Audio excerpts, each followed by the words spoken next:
or a duet. Well, anyways, I have been the preacher told me about this last Sunday. He told me that he would be out of town and was needing me to preach on Wednesday night. Well, I wasn't so nervous when he first told me. As the days progressed and the time got closer and closer and the Lord was dealing with my heart with the message. And the crazy thing about it was I put a message together 2 years ago. Sitting up in the mountains of Tennessee, I put together a message thinking, well, maybe the Lord will have me preach it while I'm here. We were at the camp meeting up there and had a good time, and the Lord said, no, not yet. And I kind of set the message to the side and wondering when would be a good time to preach it. And as I got to preach over the last 2 years, the Lord said, no, not yet, not yet. But anyways, this message is kind of, whenever I was sitting up in the mountains and I got off to myself on a hilltop and looking around at the scenery around me, that's kind of when the message hit me. Never had verses to go with it, nothing to go really with it, and I just started off with just the basics. And sometimes you wonder is how does God give you a message? It's something that he wants you to preach. It's something that deals with your own heart first. See, if it don't deal with you, how can it deal with someone else? And as I sat in the mountains, I was kind of pondering on the things, and everybody knows in October, the greatest thing always happens. The changing of leaves. The colors start changing from green to orange to a yellow to a brown, and eventually they fall off the tree. But why, in the midst of all that time, you see the leaves have that pretty color to them. They look really good. And that's kind of where I got my message from, the changing of seasons. See, there's 4 different seasons in our time as around here. We got springtime, we got summertime, we got the fall, and we got winter. See, there's no difference in the Christian life. We have a springtime, we got the summertime, the fall time, then we have the winter. What normally happens in wintertime? It gets cold, everything's dead, right? It looks like everything's just dead around you. The grass turns brown finally. You no longer have to cut grass. To look out and the trees are bare. There's no fruit. And we kind of wonder, why does those time of the year come? What happens in that time of the year that makes it so great that people love that time of the year? See, we as Christians, we don't like the wintertime in our spiritual life. But yet, looking out, we see the snow hitting the ground. As the snow starts falling, occasionally here in South Carolina we see it. But with that being said, I'm going to kind of get back to where the message actually starts. But before I do that, I'm going to ask Mr. Joe Ben if he'll open us up with prayer before we get started. Lord, thank you for this good day you've given us. Take care of Brother Becky and Sister Sherry on the trip. We ask you, Brother Chris, as he preaches tonight, give him what we need to hear. Lord, give us listening ears to hear. Amen. We're going to start in the book of Job, chapter 1. And we're going to run through the whole book of Job tonight. When I say run, we're going to hit pieces and parts of it, and we're going to go on further into it. But we're going to start in Job chapter 1, verses 1 through 5. We're going to start reading, and I'm going to kind of open up the message and how the Lord put it on my heart. Anyways, in verse 1, it says, there was a man in the land of Uz, his name was Job, and that man was perfect and upright, and one that feared God and eschewed evil. And there were born unto him 7 sons and 3 daughters. His substance also was 7,000 sheep and 3,000 camels and 500 yoke of oxen and 500 she-asses and a very great household. So that this man was the greatest of all the men of the east. And his sons went and feasted in their houses every one his day, and sent and called for their 3 sisters, and to eat and to drink with them. And it was so, when the days of their feasting were gone about, that Job sent and sanctified them, and rose up early in the morning, and offered burnt offerings according to the number of them all. For Job said, it may be that my sons have sinned and cursed God in their hearts. Thus did Job continually. Now, in a way of introduction of this message and how the Lord kind of dealt with my heart on it, and as I started researching the very factor of what happens in a cycle of a tree, just a basic tree that we look at. See, in the springtime, you see the leaves start springing up forth and it starts bearing fruit. And as it starts bearing fruit, you see it kind of grows and grows and grows. And most of the time, people love the springtime. You see the trees start budding, the leaves start coming, the flowers start blooming. Everything starts looking really pretty, right? Then it gets into the summertime of its life. The growth slows down. It's not as noticeable as it is in the springtime. See, the tree is kind of preparing itself for what's to come. And as it goes through the summer, it slows down on its growth. And as it slows down on its growth, we see the next step. It comes fall time. See, when we look out and see the trees and how pretty the leaves look and different things like that and how they change colors, what is actually happening is the tree is preparing for the winter.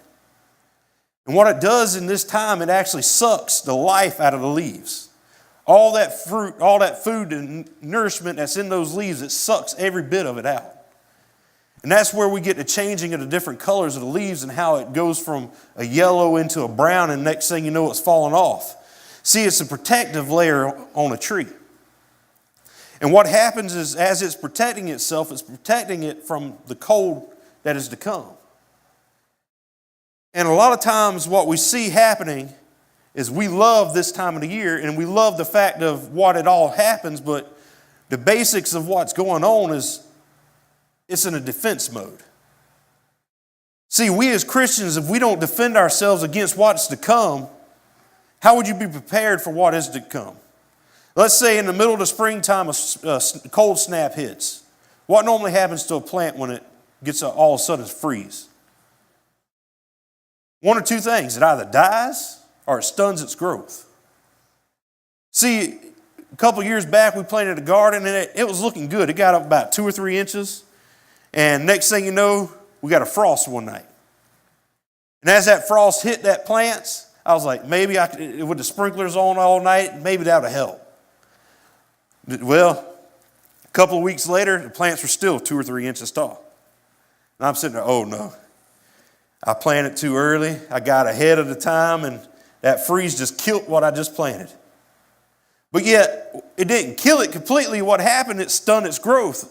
As in, later in the summer, whenever we were supposed to already be picking it, well, later on, it started bearing fruit. See, we go back into our lives as Christians, and we see in our springtime in our lives and how we first initially got saved and how we got born again and how we got on fire for God and how we've seen great things happening. See, this man Job in the book of Job in the first chapter in verse 1 through 5, we see everything good's happening. He's got hundreds and thousands of things going on. He's got the greatest of everything. He's got 10 kids. They're healthy. He's serving God. He's worshiping God. He's praising God for all that he had. But yet, he's preparing. See, in the good times of our lives, we should be preparing for what's to come. If we don't prepare now in the spring times, our actual Christian springtime, if we don't prepare right now, we won't be ready for later on in our life. We won't be ready for what comes next week. We might not be ready for what comes next month. See, the springtime in our lives sometimes don't last months. How long does normally spring last around here in South Carolina? A couple months. Then we see next thing you know, summer comes on, what happens? A couple months of summer into almost December, right? It feels like summer all the way into December. But yet, honestly, we see the seasons change often. And there was a poem that I kind of was looking at. I was doing a little bit of research on the trees, and it kind of dealt with the seasons. And the title of the poem is called "The Tree in Season." It starts off like this. It says, "The tree hums quietly to itself a lullaby. To the buds bursting with baby leaves, its branches ride the winds, and in all its new green glory, the trees begin to sing. According to the poet, in the tree of the season, in spring, the trees are quiet, quite happy and full of life. They seem to be humming a lullaby, a song to make the baby sleep. To the buds, The branches are full of green, newborn leaves. The branches wave themselves in winds and make a sound as if they are singing. Notice, you can use that as a Christian too. As we get saved, we get a new song. Have you ever seen somebody just get saved and what happens? They are excited. You could catch them every now and again. They'll be humming different songs and they'll be trying to sing them. Sometimes they don't know all the words to them, so they start humming them a little bit. That's how you can tell a newborn Christian. And see, as we go throughout our life, a lot of times we forget about the beginning. What did God do in our life? How great was He in our life? See, Job had all these great things happening. We all know the story about Job, a lot of us. Everything wasn't great throughout the whole book of Job. We see not just a few chapters down, everything starts turning for the worst. But see, he prepared in the springtime to get ready for what's to come. He was worshiping. He was actually offering up sacrifices for kids just in case they cursed God in their heart the night before or even the day before. Do we take time to pray for our loved ones? Ask God to forgive them just in case they might have sinned? Or just in case they might have done something wrong, God protect them? Yes, we can't save them, but we can't do a whole lot for them, but we can pray for them. We can help them in different ways like that. But we see also Job was known, I wrote down, it says, Job was known as a perfect and upright, one that feared God and eschewed evil. He was one that worshiped God not because of what he had, it was given, but because he was God. We see that everything Job did, God blessed. So we see in these first times in the springtime, we see that God blessed and kept multiplying and kept seeing things grow. But then comes the summertime.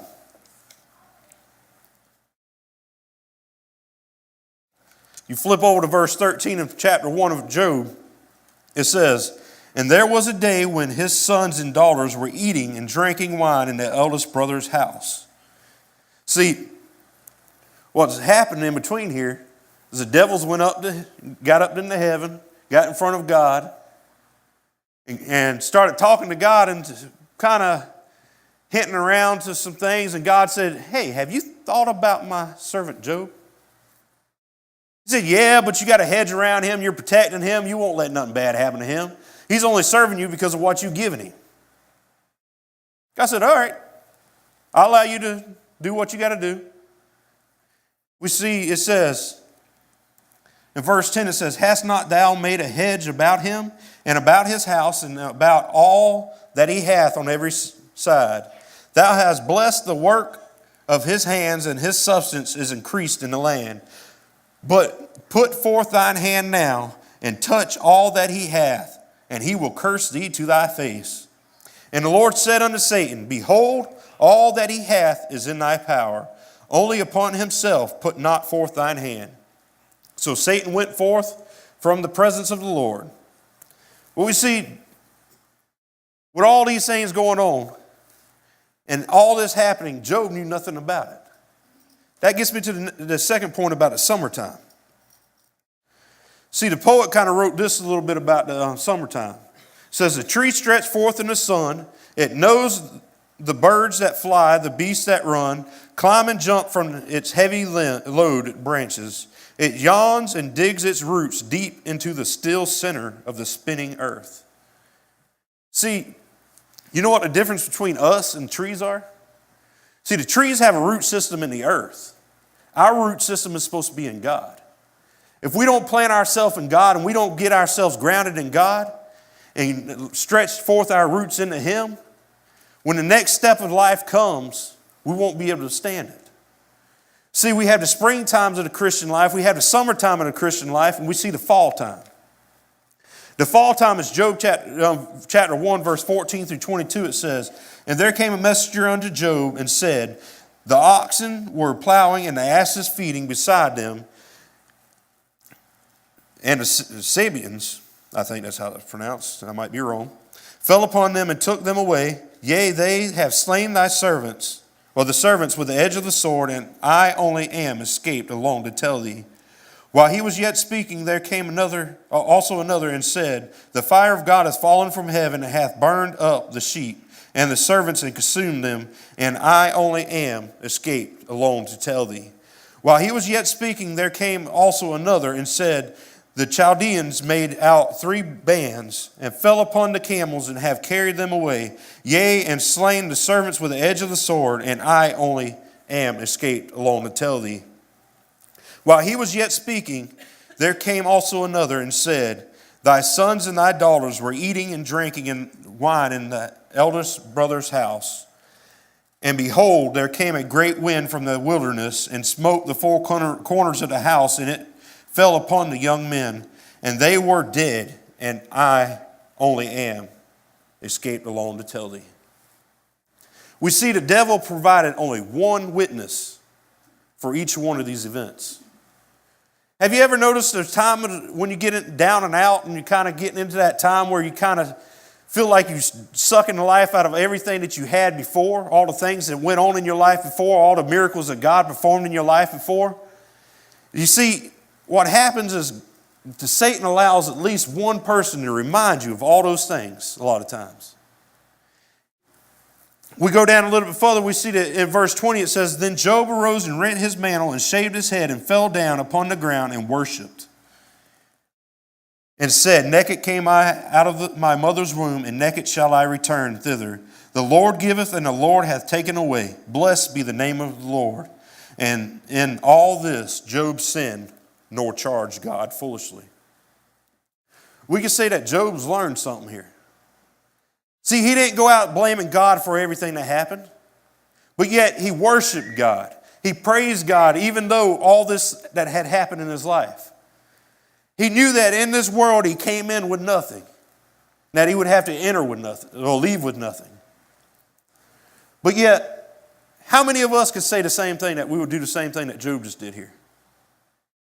How many of us could say, well, in my fall time in my life, I didn't blame God for everything that happened. I didn't blame somebody else for everything that happened. I kind of trusted that God would lead me through it.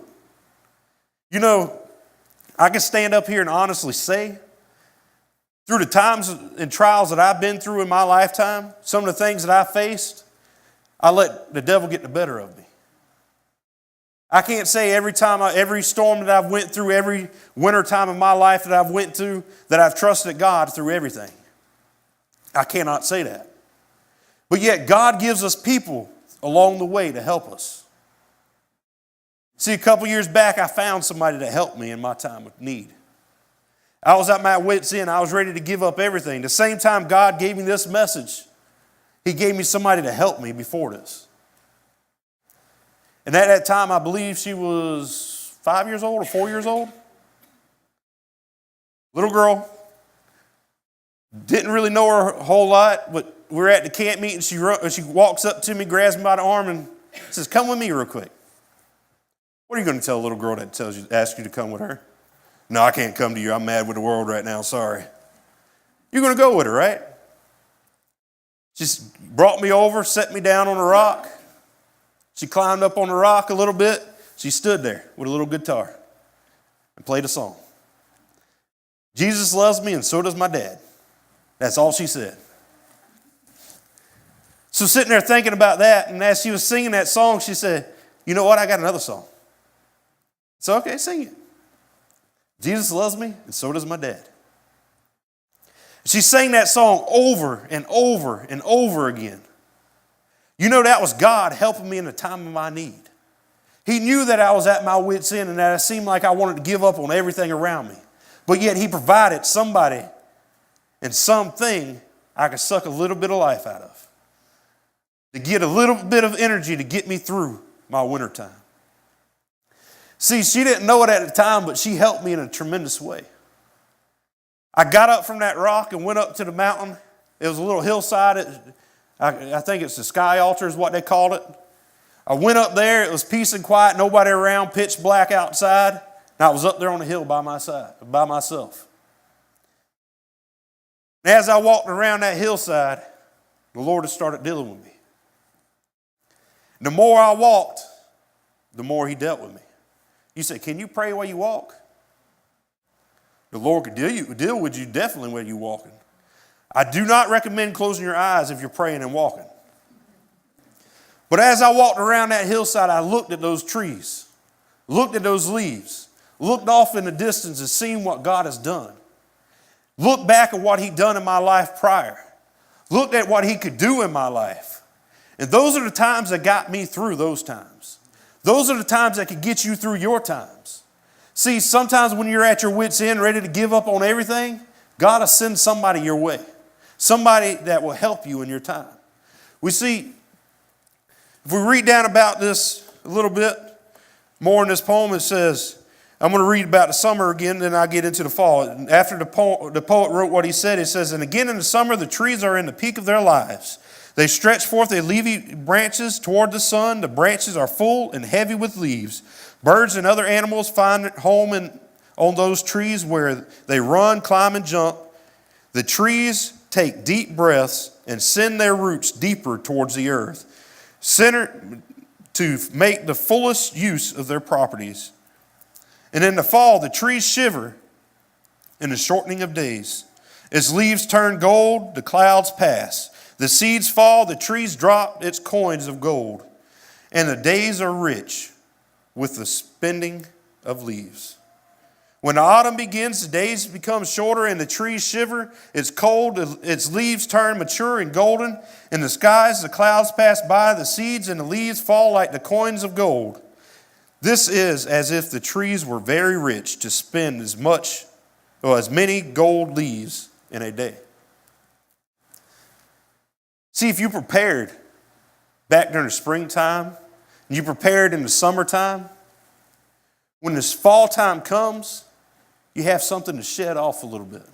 You have something you can fall back on, what God's done for you. What happens is that tree sucks everything out, and what it does, it transfers everything into its root system. See, because in the root system, everything's protected. So if we take everything that's given to us, that God's given us in our times, and put it in that root system, back into Him, we can prepare for the wintertime. Because what happens in the wintertime? In Job chapter 3, verse 1 through 11, we see his wife comes to him. We see not only his wife comes to him, 3 friends come to him. It says, after this opened Job his mouth and cursed his day. And Job spake and said, let the day perish wherein I was born, and the night in which I was said, there is a man-child conceived. Let that day be dark, and let not God regard it from above. Neither let the light shine upon it. Let darkness and the shadows of death stain it. Let a cloud dwell upon it. Let the blackness of day terrify it. As for that night, let darkness seize upon it. Let it not be joined unto the day of the year. Let it not come into the number of the months. Lo, let the night be solitary. Let no joyful voice come therein. Let them curse it that day, that curse that day, who are ready to raise up their mournings. Let the stars of the twilight thereof be dark. Let it look for light, but have none.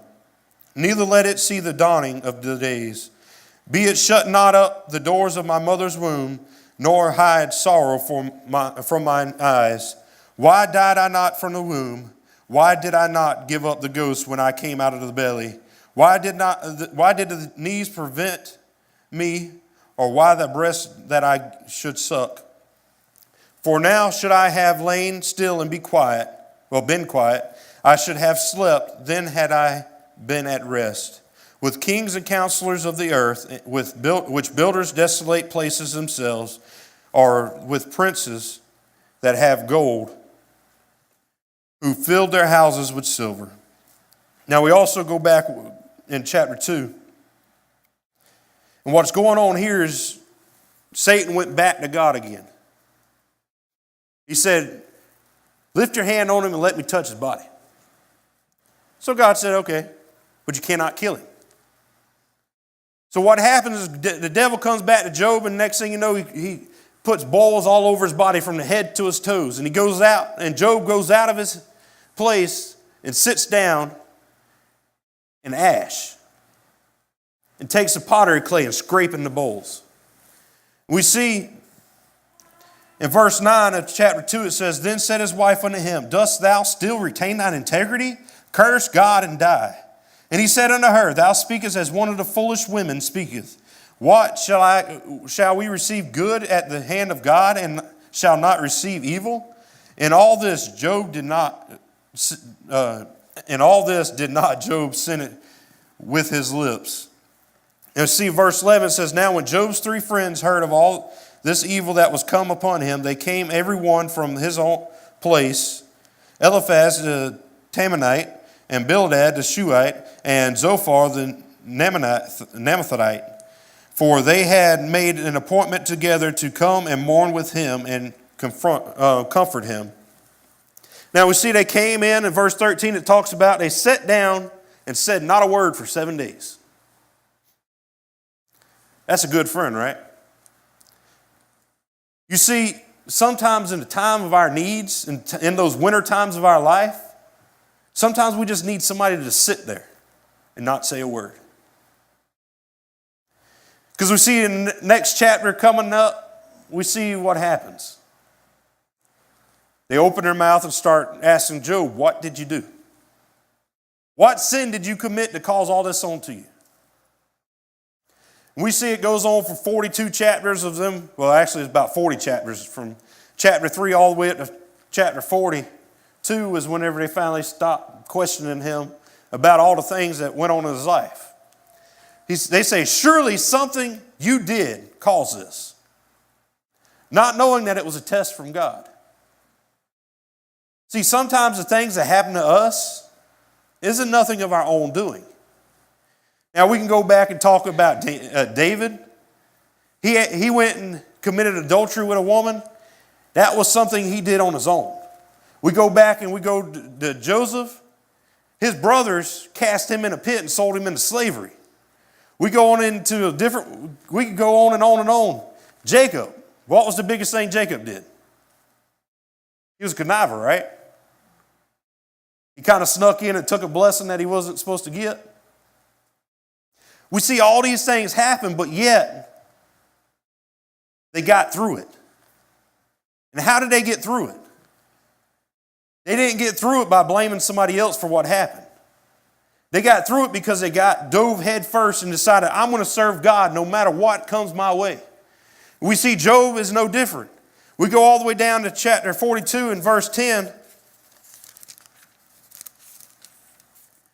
It says, And the Lord turned the captivity of Job when he prayed for his friends. Also the Lord gave Job twice as much as he had before. Let's see what the poetry was done.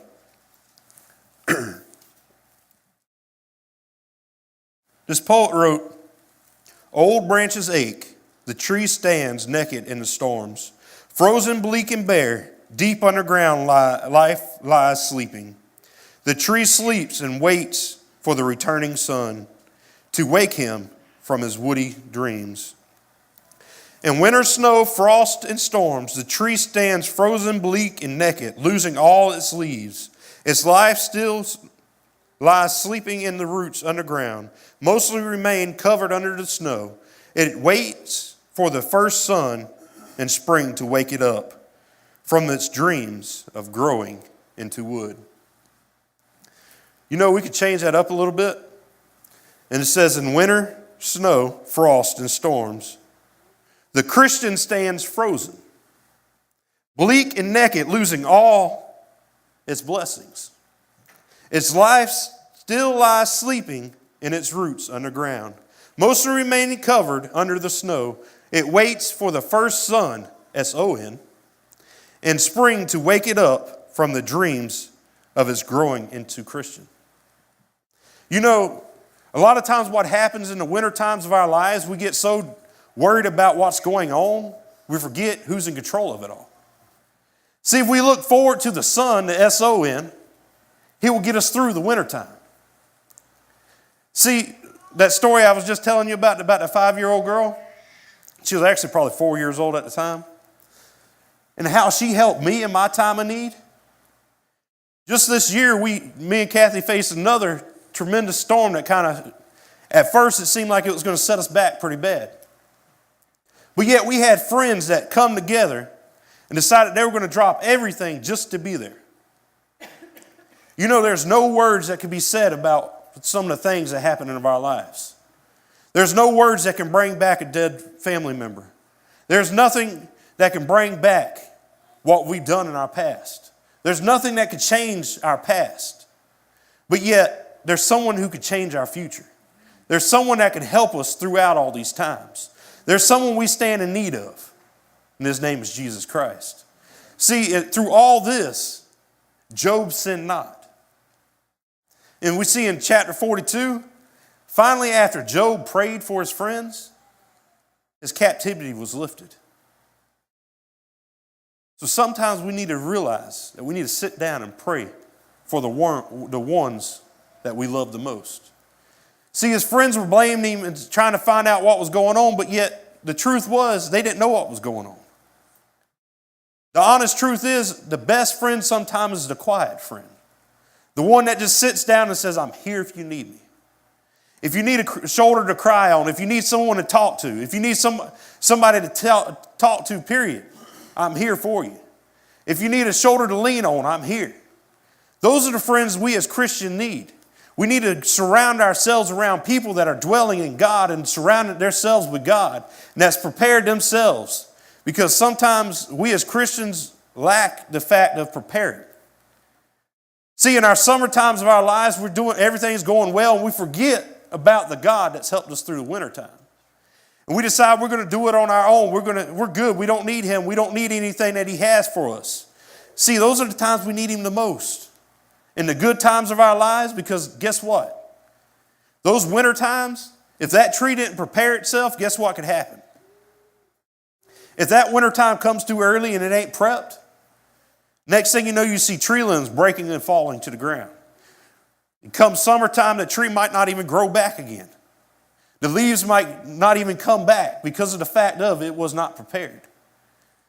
See, that's the harshness of the wintertime. Yes, it looks good, everything looks good, but yet if we don't prepare ourselves, we can see a different ending. Imagine if chapter 1, Job didn't prepare himself for what was to come. Now the question I want to ask y'all is, how prepared are we for the wintertime? How prepared are we for the storms that are to come our ways? Are we ready for them? That's the question you must ask yourself. To be honest, sometimes I wonder if I'm ready for the next storm to come. But without God, none of us are ready. As Miss Ruth's coming to the piano, or with every head bowed and every eyes closed. Thank you, dear Heavenly Father, for this day. Thank you, dear Lord, for what you've done for us and the blessing you've given us. Thank you, dear Heavenly Father, for directing us through these times of our lives, dear Lord, the changing of seasons. And thank you, dear Lord, for touching my heart and burdening my heart with what you've shown me, dear Lord. I just pray, dear Heavenly Father, that you have touched the hearts and souls of each one here, dear Lord, and I pray that you'll use it in their lives. For we ask these things in your precious holy name. Amen.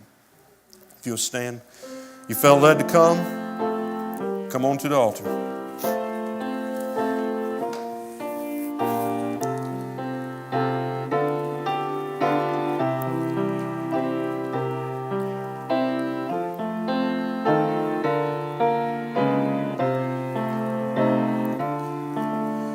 The truth is, we never know when that wintertime will come. We must prepare now for what is to come. Read your Bible. Pray. Get close to God. That's the answers to get through the wintertime.